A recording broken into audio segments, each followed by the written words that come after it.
everybody, and welcome to Live at 4. It's Friday. And the guys from TUBACHRISTMAS are here. Michael Bruno is here. We have a busy show, and you haven't seen TUBACHRISTMAS I haven't. before. I had to ask a lot of questions. I was like, what is this in our show today? And I got a lot of questions answered, and I'm interested to hear more of them answered. It's fun, and you can hear them throughout the entire building today as they're warming up. Yeah, it is very festive. We'll talk to the guys in just a little bit, but here's what's making news on this Friday. We're hearing from the superintendent of the Madison Metropolitan School District after hidden cameras were found in a hotel room during a school trip to Minneapolis. A new housing community in New Glarus is aiming to provide a place for people with disabilities to live independently. And 2 articles of impeachment are on their way to the House floor for a vote. We will share the latest from Washington. Let's take a look outside, though, before we get to any of that. It was a foggy morning followed by a lot of slipperiness out there, still kind of damp and humid. The weather words today, trending colder this weekend. We have Chris Reese with us, and unfortunately for Chris, no snow out on the weather patio. Not yet. Yeah, not yet. How's it feeling out there? Oddly enough, it does not feel too bad, but you are absolutely right. There is no snow out here on the patio, but it is plenty damp after we've had an entire day of the fog, folks. That is still sticking around with us. Our temperature right now at 31. We never truly made it above the freezing mark. We're going to watch those temperatures continue to drop as we go through some time. 29 by 6 o'clock, 28 by 10. One of the things you're starting to see showing up, though, is a chance of maybe a couple of flakes coming our direction. I've been tracking this band of snow back towards the west pretty much all morning into the afternoon. That's starting to impact parts of western Wisconsin, and I do think that may send some flurries our direction as we move into tonight, along with continued periods of the fog and the freezing drizzle. In fact, folks, I think that sticks with us as we head into your Saturday. We'll see falling temperatures throughout the day, and then some sunshine returning for your Sunday, although things will still be cold. As we get towards the middle part of the show, we're also going to be watching that potential of a white Christmas. I'm always watching the chances for that one. Traffic-wise, this is the belt line at John Nolan right now. Things are moving along smoothly, but you do see your delays in the westbound direction along with the eastbound direction in the same spots that they typically begin to show up for a Friday afternoon. We're also seeing more of those brake lights showing up on Regent Street as you begin to approach campus and the downtown Isthmus. We'll keep you up to date on weather and traffic as we go throughout Live at 4. In a little while. Thanks, Chris. Thanks, My pleasure. Chris. You can stay up to date with the forecast by downloading the News 3 Now weather app. That is free in your app store. The woman accused of beating a Madison teacher is out on a $500 signature bond tonight. LaCandace Walker is officially charged with battery to school district officers and disorderly conduct. According to a criminal complaint just out today, Walker has a student at Orchard Ridge Elementary School with special needs and behavior problems. She allegedly came to the school very upset. One of the teachers told police that Walker grabbed her by the hair, punched her in the face, and threw her to the ground in the front office. Walker allegedly continued punching and kicking her as she was curled up on the floor. Walker is scheduled to be back in court at the end of the month. Police are still working to figure out who put cameras in Madison students' hotel rooms when they were on a trip. A staff member has been put on leave in the meantime. Amy Reed sat down with the superintendent today to learn what the school district is doing for families while this investigation continues. Amy? This happened on a school trip in Minneapolis, but part of the investigation is going on here. These were East High School students, while in the city, some found cameras in their hotel rooms. Here in Wisconsin, we confirmed through Cottage Grove police they executed a search warrant for a home in the village of Cottage Grove yesterday. Isthmus is reporting police also searched the school. Interim Superintendent Jane Belmore said this is hard for students and parents, and they're giving strong support during this time. We just hate that this happened as well. I mean, we're very, very concerned about it. Would wish it never happened. But unfortunately, when things like this do happen, we do have a lot of strong protocols around our field trip policies and how those things get approved. Belmore said the district has put additional staff at the school to support the students. Also, the district said that staff member was put on leave as a precaution. With this being an active investigation, police can't release a lot of information, but we'll continue to update you as we learn more. Amy, thank you. In Rock County, Janesville police say the people involved in this video are in custody. Officers say these two were involved in a burglary Tuesday on Sharon Street. That's not far from Lions Park. The video was taken from a homeowner's security system. The Janesville Police Department is thanking the people who provided tips leading to their arrests. And in Beloit, officials have released the names of the 3 officers involved in a shooting on Tuesday. The Wisconsin Department of Justice says the 3 officers shot and killed 23-year-old Monte Penning following a police chase. Patrol Officer John McMahon, Sergeant Ryan Flanagan, and Detective Nathan Adams all have at least 14 years of experience. The incident is being investigated by the Division of Criminal Investigation. Happening now, Dane County Regional Airport is adding even more direct flight options. Airport officials say United will offer 2 daily flights to Washington Dulles International Airport in D.C. starting this coming May. The airport already offers flights to Reagan, Washington's other major airport. Dulles is one of the largest airports in the country with connections to more than 30 international destinations. This latest addition is the 24th nonstop destination out of MSN. Speaking of our nation's capital, history could be made there in just days as articles of impeachment are headed to the House floor for a vote. That follows a vote by the House Judiciary Committee today. Here's Skylar Henry. At a White House visit with the leader of Paraguay, President Trump warned Democrats are setting a dangerous precedent. Someday there'll be a Democrat president and there'll be a Republican House, and I suspect they're going to remember it. The president's team appears to be gearing up for a trial in the Senate. Mr. Trump's personal attorney, Rudy Giuliani, was at the White House this morning, shortly after the House Judiciary Committee voted down party lines to send 2 impeachment charges to the House floor. The first for abuse of power, the second, obstruction of Congress. If we let the president get away with this misconduct, it means that every president for all time will be able to bring foreign powers into our elections. The full House vote to impeach the president could take place as early as next Wednesday.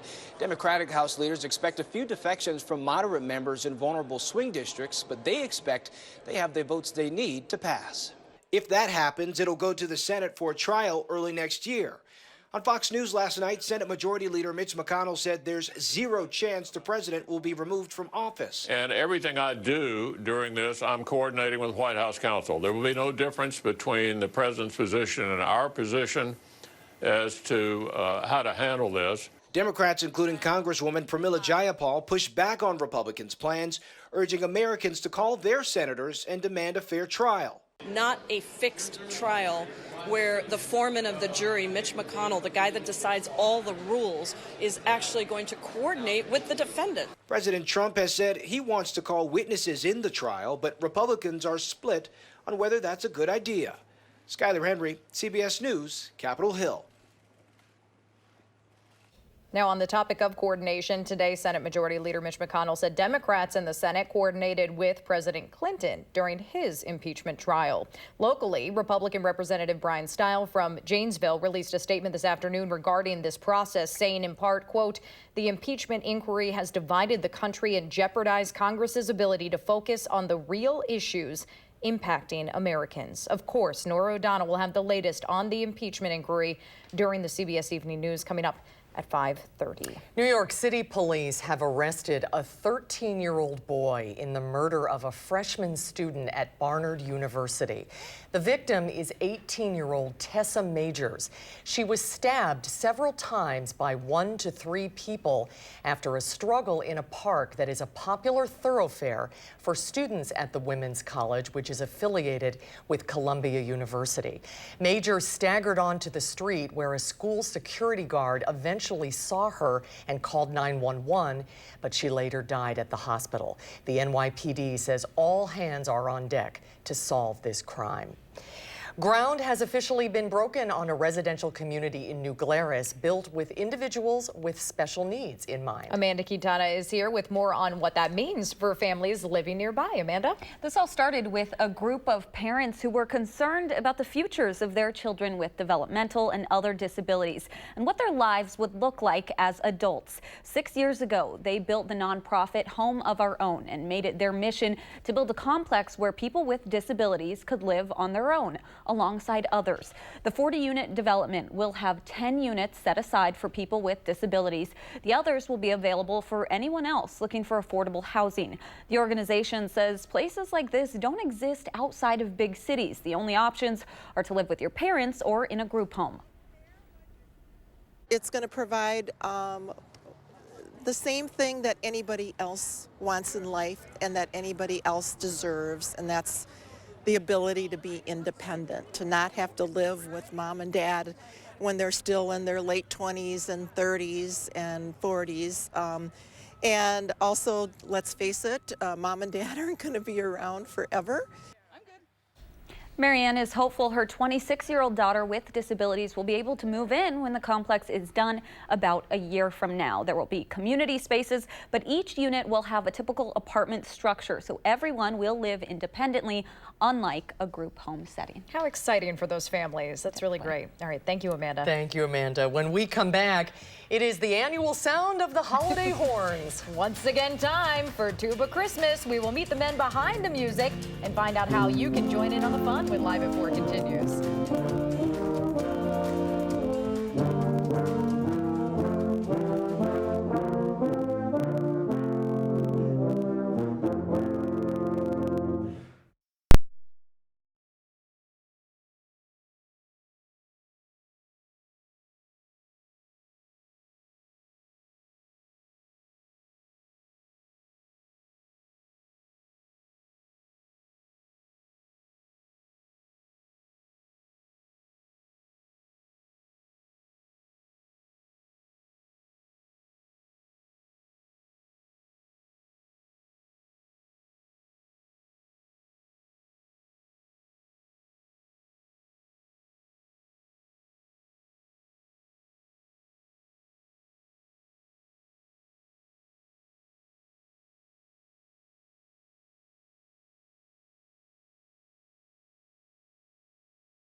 LYFT is launching a rental car service aptly named LYFT Rentals. The service lets users rent vehicles for as long as 2 weeks. Prices can vary widely depending on day and time and can rise as much as $149 on the weekend. At first, the service will only be available in Los Angeles and the San Francisco Bay Area. LYFT has been testing the program in those areas for a few months. Marijuana is legal in some form now in more than half of the country. Still, it's nearly impossible to buy it with a credit card. Most of those companies won't allow it, but one cannabis company is trying to make plastic a valid form of payment when it comes to marijuana. Nicholas Vida is the co-founder of Columbia Care, which sells cannabis. The company recently decided to launch its own credit card so customers can make purchases without having to carry large amounts of cash. Now I can get things that I need. I can get the creams to rub on my skin. I can get the capsules to take at night. Landmark legislation in Washington could actually make marijuana-related transactions a bit easier. The bill, now before the Senate, would allow legal businesses to work with big banks.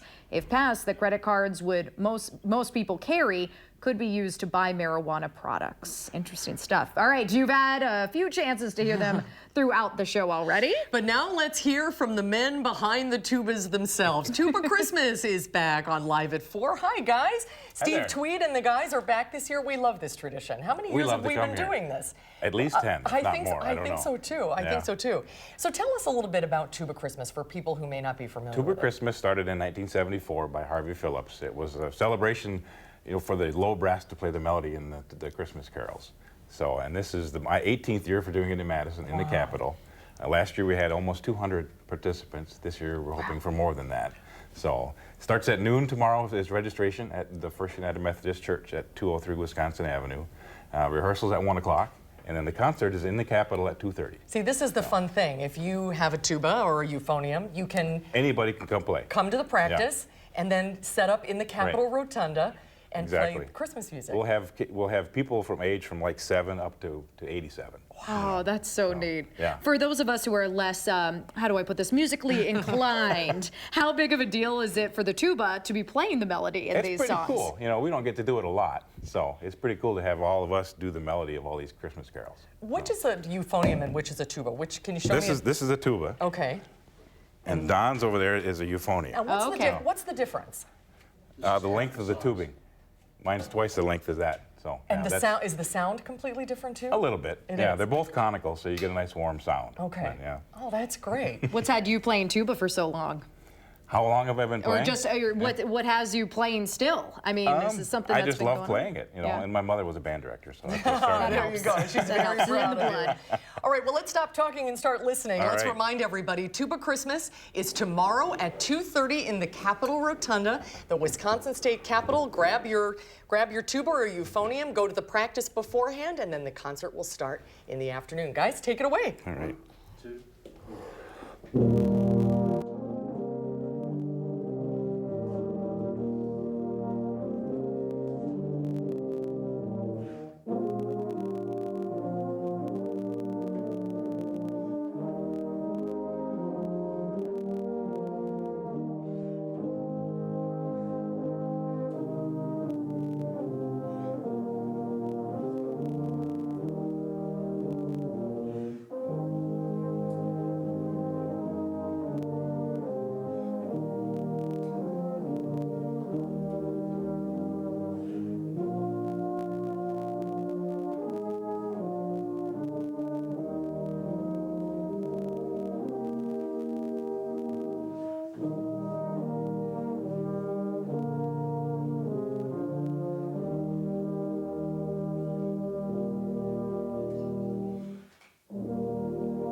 Well, take a look at this. Lots of people will be hitting the roads this holiday season. Hopefully they'll have better luck than this driver here. What are the odds? Come on, that a tarp would fly at the truck at the perfect time to land directly on the windshield. Super scary. Thankfully, the driver manages to safely come to a stop, but he's still in danger, sitting in the middle of a freeway. This happened in Vietnam. He quickly removes the tarp and manages to continue on his journey without further incident. Wow. That is frightening. That is super, super scary. You know what else was scary is those slippery roads this morning. They were not messing around. Yeah, no, if you were not paying attention, it would sneak up on you, which, I mean, that's what black ice essentially does, essentially. Right. But we could deal with more of that as we go through tonight and into tomorrow as well.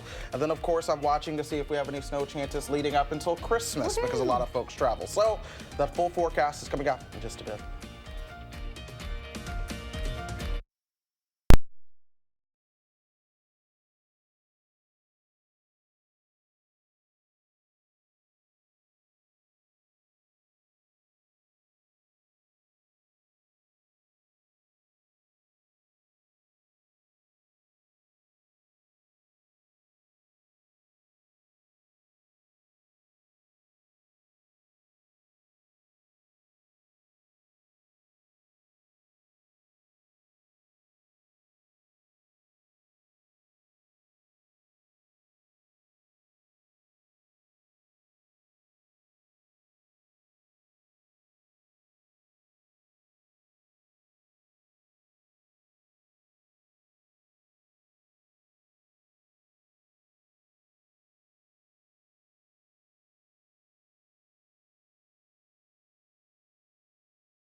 It has been a day that we have dealt with the fog seemingly all day long, and temperatures never made it above freezing. So we ended up with some of the slick spots. You can't necessarily see this as well as I can, but we actually do have a few icicles hanging down from the station camera just due to the fog and the drizzle that's been out there. Visibility, though, has gotten better for us. If you were watching earlier today, that visibility was down around 1.5 miles to 2 miles. Now we're at 5 miles visibility. Notice the western half of the area is where we see most of the fog. La Crosse at 3/4 mile visibility, 2.5 miles visibility as you work your way over towards Viroqua. So closer to the Mississippi River, things are just a little bit harder to see. 31 is our temperature right now. That's about where we topped out today. We still have those winds out of the south at 3 miles per hour. It does remain cloudy. And folks, as we keep that moisture around, as we head through the overnight hours and into tomorrow, I think that leads to another day where we have to be on the lookout for the freezing drizzle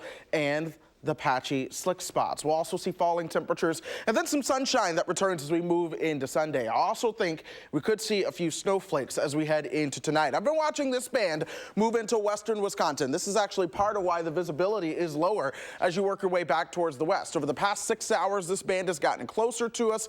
It has begun to weaken, but as we move through the next couple of hours, I would not be surprised for a couple flurries to head our direction. Here's Future Track. Notice it truly shows you how this weakens as it moves towards the east. 10 o'clock, some flurries will likely be through the area, but that will not be much of a big deal at all. We'll wake up tomorrow morning. Check out the temperature at 25. I think we'll warm up a couple degrees once the sun rises.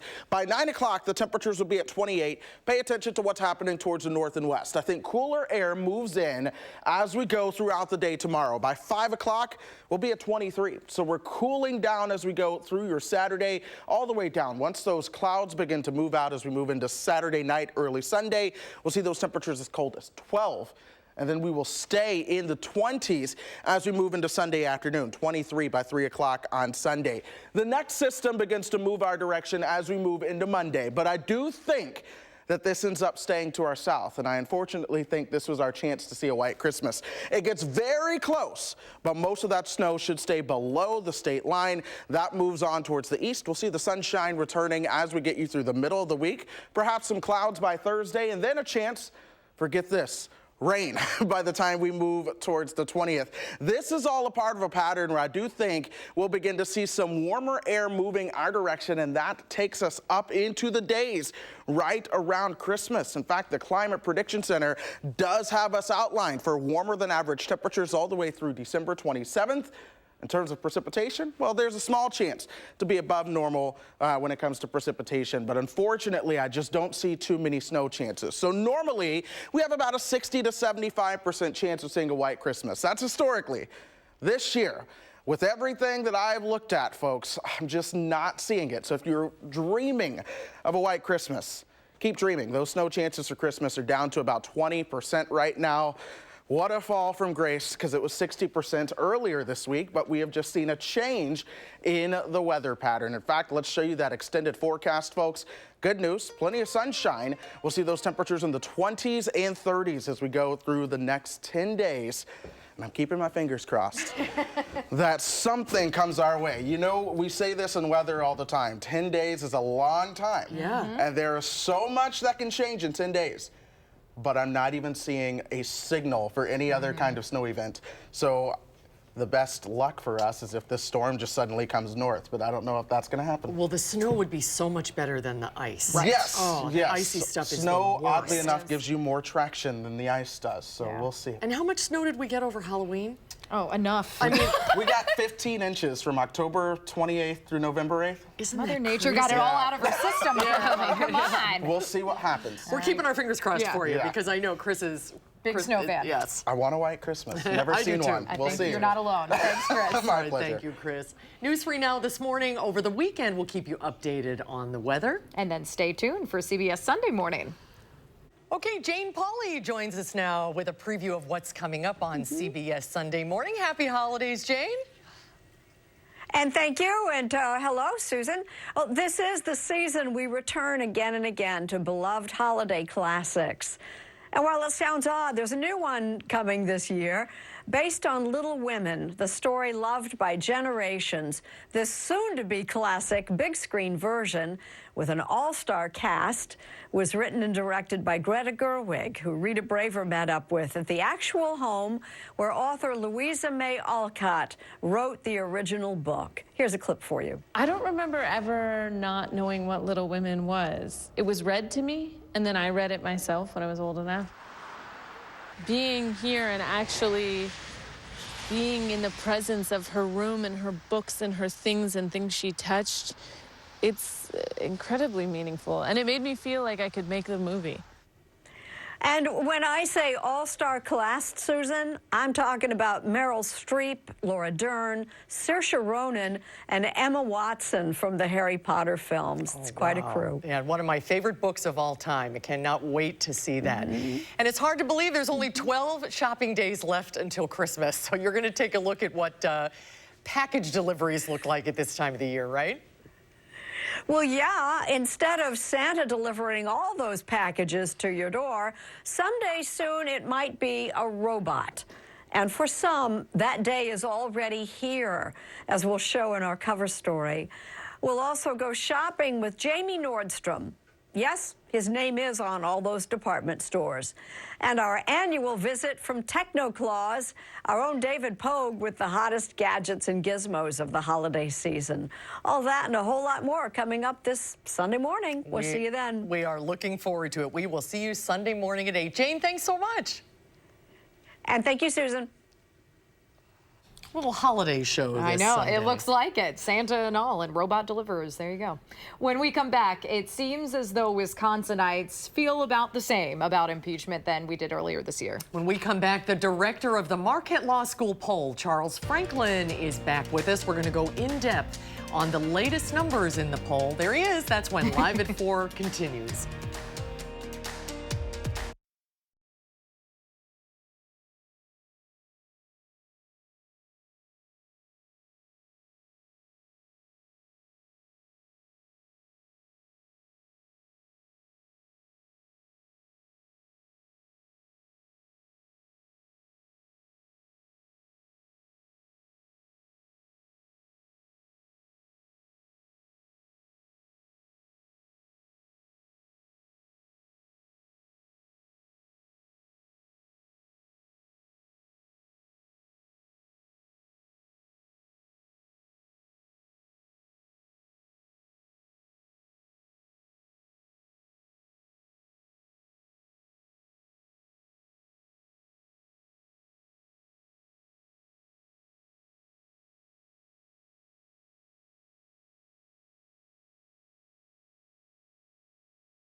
Kind of a dreary night and evening ahead of us downtown and elsewhere. You are looking live at the Capitol tonight. Be sure to bring the extra traction boots if you are going anywhere tonight, including the square for dinner, what have you. The latest Marquette Law School poll of Wisconsin registered voters was released yesterday. After multiple hearings and wall-to-wall news coverage, it appears that Wisconsinites are not budging much about impeachment. The director of the Marquette Law School poll, Charles Franklin, is here to break down the latest numbers. Hi, Charles. Good to see you. So what was the impeachment question that you asked? Whether Trump should be impeached and removed from office. 40% yes, 52% no. 1% said they volunteered that they thought he should be impeached but not removed, but it was 1%. Last month it was 40 to 53, so almost no movement at all on that, despite 2 weeks of public testimony laying out the case and now consideration. But it just has not moved. People have made up their minds. They're hearing their side of the argument, and it's not moving them much either way. Yeah, that's what I was going to follow up with, is what do you make of those numbers? But it's just that people have perhaps already made up their minds and grounded in it. It certainly seems that the partisan divide is strong and hasn't moved over this last month. Also, on the facts of the case, did Trump ask Ukraine for an investigation? 52% say he did, but that's the same as last month. Did he withhold military aid to pressure Ukraine? 44% say he did. That is up 3 points from 41%. That's the biggest move that we see. And finally, did he do something seriously wrong or nothing wrong at all? 42 seriously wrong, 37 not wrong at all. Given unchanged. Given the developments today, do you think that that would potentially move the needle or not? It's hard to see how the committee vote and presumably the House will vote for impeachment, how that provides any new information that voters didn't have before. I thought the new information from the testimony might have moved people in this last month. They heard pretty compelling, direct testimony from a number of witnesses. But this is compatible with the idea that the testimony they're hearing and the arguments both for impeachment and against simply resonate with where they already were before this started. And it's simply reinforcing those opinions, not shifting people. Yeah. Speaking of close races and close, you know, things being kind of the same here, but a little different, we looked at President Trump versus his potential competitors. And the biggest one, I think, was Joe Biden, and seeing, you know, some significance there. We're seeing a close race. If you think of the last 3 months, in October, we had the Democrats slightly ahead of Trump, mostly inside the margin of error. Then last month, it moved to Trump slightly ahead, again, mostly inside the margin of error. This time, it's dead even. Biden ahead by 1, Trump leads Sanders by 2, and Trump leads Warren, Buttigieg, and Cory Booker by 1 point each. Wow. So they're essentially very tied. close. They're all tied in a state that both sides need to win. That's exactly right. This is what a toss-up looks like when across each of the candidates, no one has a special strength. When we put Cory Booker on, this is somebody who's not broken out in the Democratic primary, but he runs just as strongly against Trump as Warren and Buttigieg do.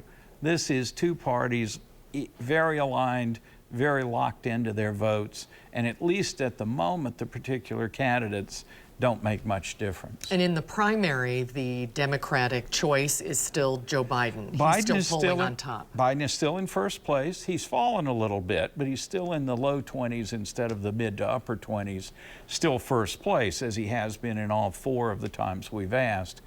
Followed by Sanders, and then, followed by Sanders, Warren, and Buttigieg, all closely bunched together between 19 and 15. So it's a close race there. Buttigieg has risen a bit. Biden come down a little bit. Sanders and Warren haven't moved a whole lot. And as we've said many times before, it's a long way to go. It is. Yeah, it's coming up fast, though. I know. It'll be here before we know it, but it seems also so far. Thank you so much for breaking it down for us. Thank you. Good to see you. See you in the new year. Yeah, that's right. We'll see you next year. Coming up, from politics to theatre. When we come back, we'll go backstage with Bruno. Michael Bruno checks out Madison's Performance Collective's production of Hedwig and the Angry Itch when Live at 4 continues.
We're watching the Friday afternoon traffic for folks as you begin to head out the door. This is the Beltline at John Nolan right now. We are seeing the lights in both directions, which comes as no surprise to anyone who is typically traveling at this time on a Friday. 18 miles per hour, that's the slowest speed I can find right now. That is going eastbound as you pass Monroe Street, working your way towards Fish Hatchery and Park Street. We are also seeing speeds as slow as 25 and 32 miles per hour. Some brake lights showing up near Regent Street along with Johnson and University, headed westbound and eastbound as well. Folks, get home safely and take it easy. There has been some black ice out there as well. Your slowest route right now is Verona Road to John Nolan eastbound. That'll take you about 11 minutes. All right, Chris, thank you. It's being billed as a romantic comedy, but with a twist. A big twist. The Tony Award-winning Hedwig and the Angry Itch is being performed this weekend by the Madison Performance Collective. It's the story of a transgender rock performer who undergoes a botched sex change operation. Michael Bruno goes backstage to Hedwig and the Angry Itch.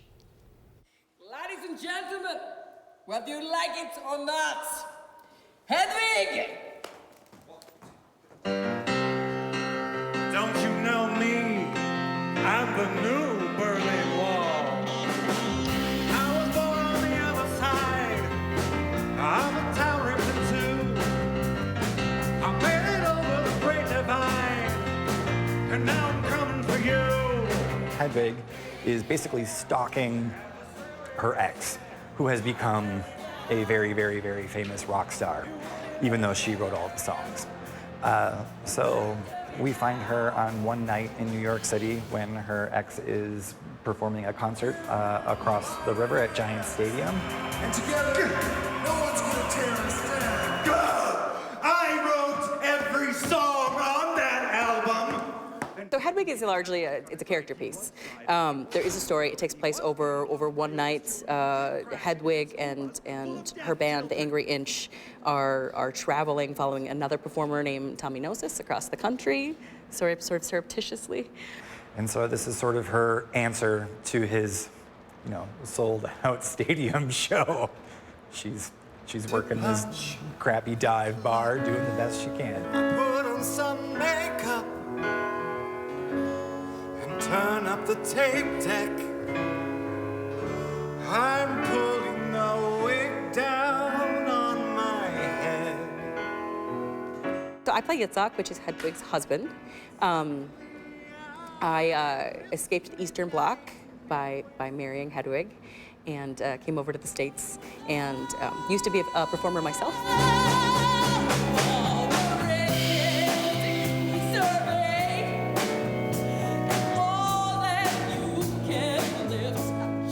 This is not a love story. I just want to make that very clear. This is almost an anti-love story. Anti-romantical love story. It's really about self-identity and self-expression and self-exploration. A lot of musicals you can say, well, in Act 1, this blah, blah, blah, and meets this person, and then Act 2, this is all resolved. What's so wonderful about Hedwig, it means different things to me and has meant different things to me at different points in my life. The story and these characters are very caught up in cycles of abuse, both of each other. There's lots of past traumas and past abuse, both from parents, lovers, children, parents and parent-child relationship. My personal hell. To me, the real meat and potatoes of this story is about those cycles of abuse and self-examination and finding that place within you to say, nope, it's gonna stop here. There's this beautiful, beautiful catharsis at the end that has nothing to do with my character at all, and that's why I enjoy it even more, is that I can actually see it happening and see the audience reaction. After I've been talking to them for an hour and a half, they're kind of like, wait, this story isn't about this person that's been yammering at me this whole time. It's about this other character and the freedom that is found in self-expression.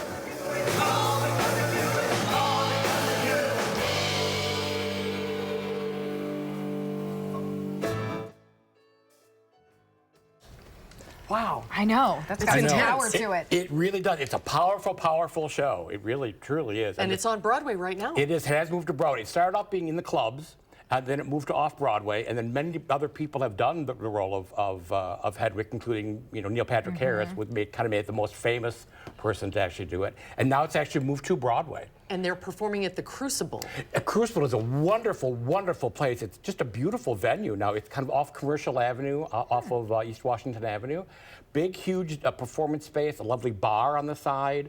It was an old garage for many, many years that was vacant, and now they've turned it into this wonderful performance art venue. And it's really nice. It'll just be something really special and different, I think, for a lot of people. Yeah, it's probably not for everybody, but not a love story, as you put it. Yeah, and it has a lot of adult themes in it, but the acting and the music is amazing. The two of those performers are two of the most talented people in Madison that've got those two roles, and they're really wonderful. The voices are incredible. It's Hedwig and the Angry Inch by the Madison Performance Collective. It is at the Crucible. The performances are tonight. It opens tonight, Michael? Yes. Tonight and Saturday at 7 o'clock, and a portion of the proceeds will be donated to Domestic Abuse Intervention Services of Madison, which helps domestic abuse survivors. So that's another reason. Always great, yeah. Exactly. Now, what are we doing next week? Next week, we're going to go behind the scenes to see what it takes to put on the food portion of a dinner theater at the Palace Theater during their Holly Jolly Christmas. Oh, I'm looking forward to that. It's like a small army of elves. Exactly, exactly. It should be really interesting.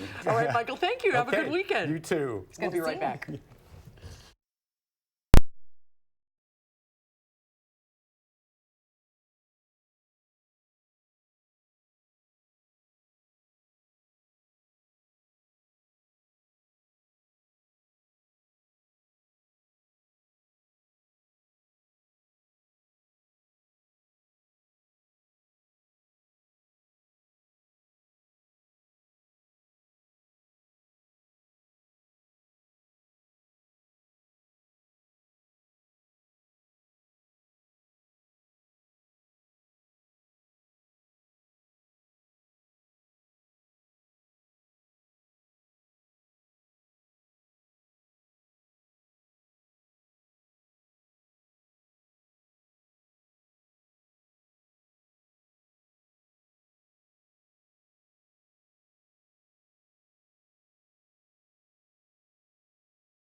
Is it still foggy out there? I know. It is, and we're going to see some of that continue overnight as well as temperatures fall back into the mid-20s, so be on the lookout for that.